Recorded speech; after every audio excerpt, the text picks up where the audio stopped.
chattering away. Ooh, dear. I don't think they like the look of us. They're staring right at us, squawking, and I don't like the look of those peckers. Me neither. I'm scared. Who called us? What is it? Where is he? Here I am. I called, you trusty old friends of Hoopoe. Then speak, Hoopoe. What is it you have to tell us? Something wonderful, for all the good of all of us. Two fine thinking gentlemen have come to me. Where? Why? Who? I was telling them that the two esteemed old gentlemen have come to me from the realm of the humans with the promise of a preeminent plan. You fool! You have just laid your greatest blunder since I was hatched. What are you saying? Have no fear, listen to me. Hoopoe, what have you done? I have merely taken two birds' fancies under my wing. What? You admitted 2 men? Yes, indeed, and it was my pleasure. You mean to tell me they're here now? Oh yes, look. Caw, catastrophe, treachery, and treason. Our feathered friend calls an open season. Once he dipped his pecker in our fields, and yet our ancient tenants he now yields. The sacred bird laws have been transgressed. The Hoopoe has fouled his very own nest. Those evil humans snare us in their trap. Our eternal enemies have put us in a flap. We will deal with you later, Hoopoe. Now for these two old men, the penalty is clear. Hack them to death, tear them to shreds. Ah, we're finished. This was your cockeyed scheme right from the start. Why did I ever let you talk me into leaving home? Well, you bloody followed me. Our goose is cooked. I want to cry. No chance, mate. Not once these birds have pecked your eyes out. Attention! Forward charge! The bloody battle impact. Advance with wings extended, push them back. Maneuver in a circle, cut off their retreat. They're cowering like cowards, howling in defeat. Soon enough they'll feel the anger of our beaks. There'll be no hiding place among the shady peaks. No refuge on the gray seas, no cloudy sanctuary. You two men have had it, there's no escape from me. Let's not delay any longer, let's prick them and pluck them. Where's the commander? Have them lead the right ring. I've had enough of this. I'm off. Chicken, stand and fight like a man. No way. We'll be sitting ducks. You'll be a dead bloody duck if you don't listen to me. What can we do? Our only chance is to stand up and fight. Here, stick this pot on your head. What good will that do? Birds don't like cooking pots. What about their horrible sharp talons? Get one of those skewers and hold it like a sphere. Chicken kebabs? But what about my eyes? Cover them with a couple of saucers. Another bloody tin pot idea. Out of the frying pan right into the fire. But I admire your resourcefulness. You could out General Nasias. Charge! Onwards! Give them a taste of the cold beat. Come on! Grab, pluck, claw, flay them alive. Smash their skillets. Please, listen to me. Let us not kill the golden goose that laid the golden egg. These men have done you no harm, and they are related to my own dear wife. What? They're humans, aren't they? Our worst enemies. You're worse than wolves. What other creature treats us so badly? You can't blame them for the absence of their births. They've come in friendship bearing precious information. What can humans teach the birds? They are our natural enemies, our age-old predators. It is not wise to learn from one's enemies. Is not an open mind the best defense? Men do not build walls, towers, and warships because of their friends. No, it is enemies that make them protect their loved ones. Should we not do the same? There's something in what you're saying, Hoopoe. We'll listen to them first. Perhaps we might learn something. They're not quite so angry now. Let's inch our way back. Move over. You should do this for me out of gratitude. That's true. We have always agreed with you, Hoopoe. They seem to be settling down. All right, lower your pot, but keep your hand on your spear shaft. I mean your skewer.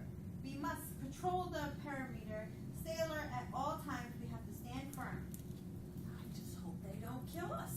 I mean, we'd be married. In the Athenian National Cemetery at public expense. Our tombstones will read, "Here lies a soldier who battled for Greece. He gave his dear life fighting off peace." Birds, stand down, back to the line. Put your peckers, lower hackles, ground all grudges in hop-like fashion. We must discover who these men are, why they have come here, and what they want with us.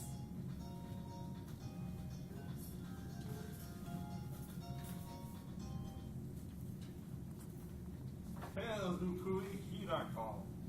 I heed, indeed, I am here to hear. Who are these men, and where are they from? They came from the learned land of Greece. What are they doing here? Why have they come to us birds? Passion for a way of life, a passion to be with us, to live with us forevermore. Really? So what's this all about then?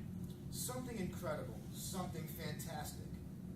What does this human get out of it? Trying to feather his own nest, I bet. He just wants to charm us birds off the trees. He's after a nice little nest egg. No, he will tell you about a life of bliss, generosity, and perfect happiness. Words fail me. This idea defies description. But all this is yours. Here, there, everywhere. As far as the eye can see, it is all yours. Is he completely deranged? No, just incredibly clever. Inherently wise. Oh yes, and cunning like a fox. Shrewd, smooth, and subtle. A real old hand. So let him speak, let him speak. I'm all in a flap now. I want to hear this big idea. You two slaves, carry this omelet back inside and hang it up in the kitchen by the trivet. It might bring us luck, or at least a nice stew. Sir, the floor is yours. Please make your case. No, by Apollo, not yet. I want a guarantee. From the organ grinders, not the monkey. Nobody scratching, grabbing my balls, or poking these peckers up my Do you mind? nose. I was going to say nose. We give our guarantee. Swear it. Give me your word. All right, I'll swear it, but only if you promise that our little comedy here will win first prize by unanimous vote. Agreed. And if I break my oath, may I win by just one vote. Squad attention. All hoplites, stop your equipment and return at once to barracks. Stand by for further postings. Dismissed. Man is a liar, everyone knows it, deceitful, crooked, and bent. Tell us your story, we want to hear it, could you hold the key to our strength? We're not the brightest creatures on earth, explain it please if you can. We want to hear the good things you offer, share it, tell us your plan. Now speak, human, let us consider what you are proposing. Don't worry, we will not be the first ones to break the treaty. By Zeus, as a crop of words you really need to make a meal out of. Just wait until you taste the breed I'm going to break with you. Boy, fetch me a garland and water from my hands. Also, please recline. Time already? No, by Zeus, it is not. However, I'm going to deliver a great, big, feast of stampeding speech, and they're going to eat it up. Gentlemen, my heart is full of sorrow for the birds, you who once ruled as kings. Us? Kings? Kings of what? Kings of everything, everyone, kings of creation, kings over Zeus himself, kings more ancient than Cronus, more archaic than the Titans, even older than the Earths. The earth? Yes, by Apollo, By Zeus, I never knew that. because you are uneducated, you have no hustle or bustle, you never learned Aesop's fables. He says the lark was the first bird, born before even the earth. When her father died, what could she do? No earth, so no earth to bury him under. For days he went unburied, until she had a brainwave and laid him to rest in her own head. And that's the origin of the phrase, bird brain. You see, the birds existed before creation, before even the gods. That means you should have sovereignty. I mean, the eldest inherits, right? By Apollo, he's right. But you had better keep your beak sharp. Zeus is not ready to hand his scepter over to the very first little pecker that taps his oak. Back in the Helm days, it wasn't these modern upstart gods that ruled mankind. It was the birds. Allow me to prove my point with an example.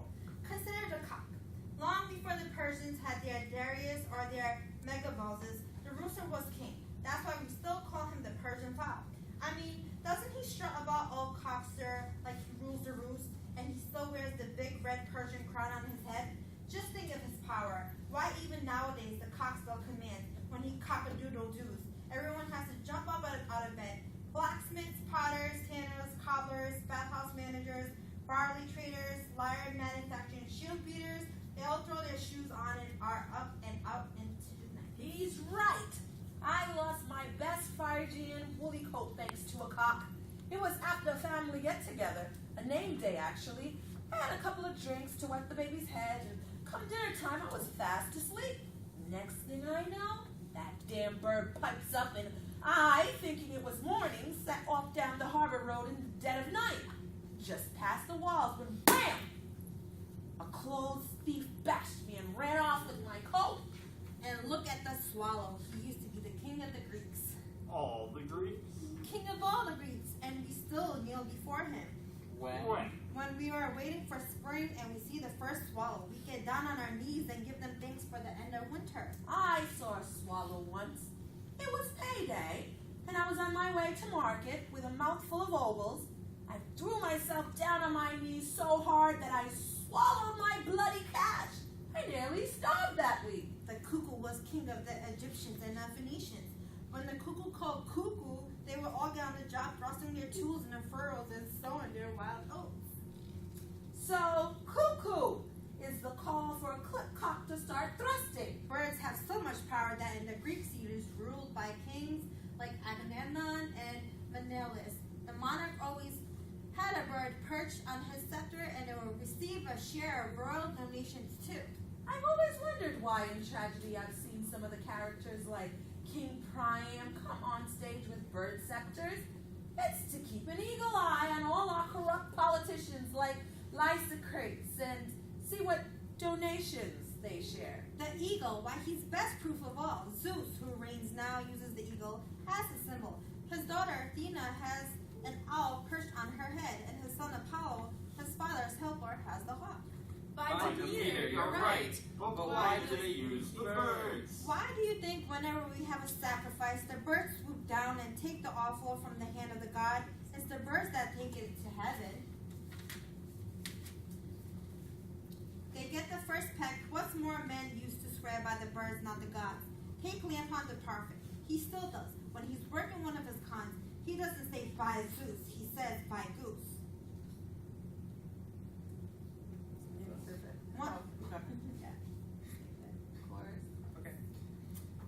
It pains us to know the truth you have told of the honors our fathers once held, thrown to the winds, given for nothing. Once our powers were unparalleled, but now you have come and our fortune shines. You are the savior of everything dear.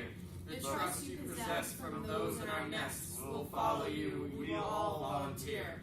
But what can we do? You must show us. Tell us your plan. Life has no meaning until we recover our ancient sovereignty. My plan is to found the city of the birds and to encircle the sky between heaven and earth with massive walls of big Babylonian bricks.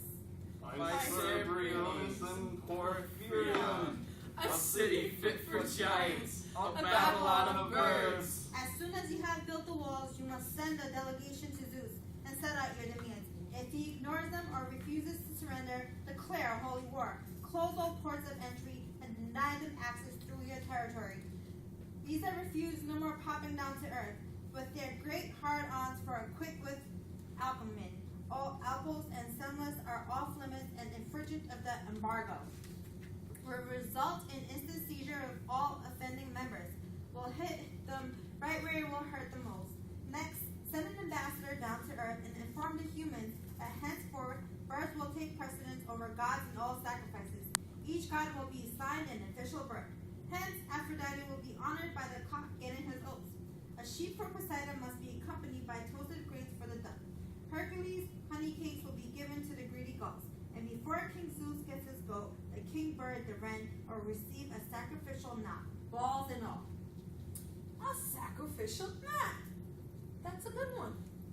Thunder now, great Zan. But the humans will think we're just a flock of scrawny old jackdaws. They won't believe we're gods. These wings will give away every time. Look at Hermes. He got wings and he flies all over the place. What about the gilded wings of victory? She's got a huge pair. Then there's Eros who sets hearts aflutter. And Homer says Iris resemble the trembling doves, so she must have wings too. Yes. And what about Zeus? He'll thunder away and send us his winged thunderbolt. But what happens if the humans just don't realize that we're the new gods? Simple. We'll raise a raiment of sparrows, deploy them in the fields, and let them peck away at their seeding until nothing's left. Then we'll see if the humans honor Demeter at the next harvest festival. She'll just dote out on material of excuses. We'll send down the crows to peck out the eyes of the cattle, then they'll go to Apollo for help. Here's their god of healing, but they won't be too happy when they get his doctor's bill. Let me know in plenty of time, will you? So I can sell my oxen first. But on the other hand, if they do recognize you as their gods, they're Cronus, Zeus, Earth, and Poseidon, then you must offer them few benefits. What sort of benefits? You will send them owls and crystals to wipe out the bugs. The plague their vines and thrushes will swoop down to eat all the maggots and flies that feed on their fruit. But how can we make them wealthy? Isn't that what all men pray for? Easy. The humans use birds to give them signs. You can't show them where all the good silver mines are. They'll make a kiln. Plus, you can predict the best trade routes so there'll be no more shipwrecks. How come? How do you think humans forecast the weather? They watch the birds. You can warn them of any approaching storms and tell them when to sail. I'm buying myself a cargo ship. I'm off to sea. And you can lead them to all the hoards of buried treasure that their ancestors buried all those years ago. Hey? You have inside knowledge. You have heard them. When one human asks another how he found out about something, he says, a little bird told me. I'm selling my cargo ship. Give me a pick and shovel. I'm going for gold. What about long life and good health? That is the preserve of the gods. You know the way thinking works on Earth. If you're wealthy, you're healthy. And if you're poor, you're a death store. You're a death store. But how can we guarantee that they will live to a ripe old age? Surely that is up to the Olympians. What's to stop them from dying young? You'll add at least 300 years to their lives. How come? Haven't you heard the proverb, the crow lives longer than you folks, 5 ages pass before he croaks? Wow. These birds will be better rulers than Zeus. Yes, so much better. Now, men have no need of temples, no monuments built out of stone. There'll be no great golden doorways. Their birds live in far simpler homes. Lodged in the bush, perched in the pine, grass for a roost, and nest for a shrine. As a temple for birds who are proudest, the olive tree will more than suffice. Men who will need to journey to Delphi and to Ammon they'll not sacrifice. Lodged in the bush, perched in pine, grass for a roost, a nest for a shrine. Man will stand among the olives and berries, holding barley and a handful of grain. They'll stretch out their arms for the blessing, and stung beat will ease all their pain. Lodged in the bush, perched in the pine, grass for a roost, and nest for a shrine. Oh, what a transformation from bitterest enemy to greatest friend. You've won us over. From now on, we're going to listen to you. We applaud your words, such panache, such flair. Now take heed and hear what we swear. If you join forces here with us, help us plan and lead the thrust. With right on our side, we will attack and force the gods to give us our scepter back. You're the brains, we're the brawn. We're ready. Tell us exactly what it is you need us to do. Yes, to work. This is no time for twittering about like nitwits. Nicias?